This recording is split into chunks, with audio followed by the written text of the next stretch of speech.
Yo, what's up you guys? Swift here. Make sure to check out my coin sponsor for the cheapest Madden 18 coins that you can find and use promo code SWIFT at checkout for 5% off. So Swift family, and today I'm coming back at you guys with a bit of an extension to the offensive scheme that I posted about a week ago. I've got two more really nice passing plays to show you guys out of that scheme. And if you missed that video, the link will be down below in the description. You can watch that after you watch this one. But really quickly, before I get into the video, if you are new to the Swift family, be sure to hit that subscribe button so that way you don't miss out on any of my new tip videos and my new money plays on offense and on defense. And also, let's see if we can hit 100 likes on the video. That'd be pretty sick. So everyone, just take 1 second out of your day, hit that like button for your boy, and yeah, we'll get into this. So this is going to be out of the single back wide trips, and the two plays I'm going to be showing you guys are Solemn and the, the PA shot zone. So the PA shot zone is my one play touchdown out of this formation. As you can see, I'm averaging 16 yards per call. And then Solemn is a really nice play to, honestly, all of these routes have a chance of getting open depending on the coverage. So to set this up, all you're gonna do is put Cooper Kupp or R1 on an in route. Now, the square route and the O route on the two outsides of the field are going to be your more vertical routes. If you get a bit more time in the pocket, they're both going to beat man and zone coverage. Now, the R1 and the triangle route are going to be a quick hitting routes if your opponent is blitzing or you just want to dink it off into the flats. And the X route is going to be if your opponent is usering on the linebacker and he keeps on coming down to R1 or triangle, then you can just pop it over his head for an easy completion. So I'm going to show you guys a few times what my reads are. If I see a man coverage, it's R1 pretty much every time against man coverage, especially if it's a man blitz. Just dink it off to R1 for 5 yards. You'll get that every single time. Now, if you see a zone coverage like most players do use in Ultimate Team, you can wait for Gurley to get into the flats and pick up about 7 or 8 yards. Those two check down routes are really nice because it's impossible to user them. You make that simple read of if their opponent goes to triangle or R1 and you throw it to the other one. So you see right here, again, they come out in man coverage and R1 gets open over the middle of the field for another 5 yards.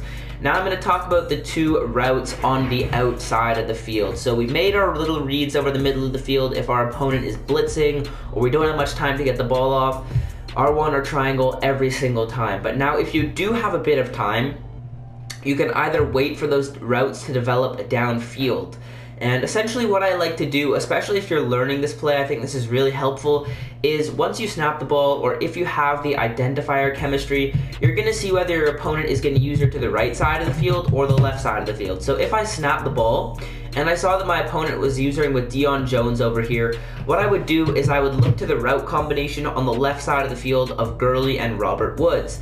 Same thing goes the other way. If he was using with Devondre Campbell in the yellow zone or something like that, then I would look to the right-hand side of the field with Cooper Kupp and Sammy Watkins.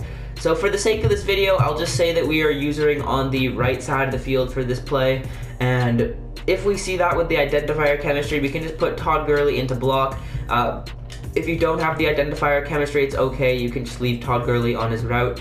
But as you can see right here, if we can get a bit of protection, you'll see that we have Sammy Watkins over the middle of the field pretty easily. He can run through those zone coverages really nicely because he gets behind the linebackers and in front of the safeties. Now I'll show you guys what it looks like on the other side of the field. If we don't have triangle open, we actually had to dink it off into the flats because our opponent was coming with a blitz. So I'll show you guys what this looks like right here. And that Robert Woods route isn't really a C route, it's more of an out route, so it's going to be a really hard cut after the yardage that he needs to get to. So you see he makes his cut to the out, and you can just pass that outside, especially if your opponent is in a cover 3 defense, because that corner on the edge is not going to be able to make a break on that football. Usually he won't. Now if you get a lot of pressure, again, we just dink it off into the flats. Take your yards with this play. That's very, very important. So yeah, that's pretty much going to be the play Solemn. As you guys, I'll just go over it one more time. As you can see here, if we see any type of pressure, we're either throwing it to Gurley or Cooper Kupp, whether it's a man or a zone. If it's a man, we're going to Kupp. If it's a zone, we're likely going to Gurley.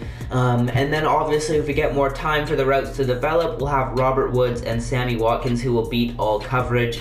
And then if you have time in the pocket, what I like to do is throw to the side where your opponent's user isn't. So if he was using over here, we'd either look to the check down to Cooper Kupp, or we'd look to Sammy Watkins, and vice versa if he was using on the other side. So now I'm going to show you guys PA shot zone. So to set up this PA shot zone play, all you're going to want to do is motion your fastest receiver in to the inside and put the guy on the outside on a comeback route. It's as simple as that. You can block your running back if you'd like. If you don't want to, that's totally up to you. And as you can see, you can kind of just roll out to the right a little bit, and you will have that fast receiver burning down the sideline for the easy big play or one play touchdown, depending on how your opponent's defense plays it.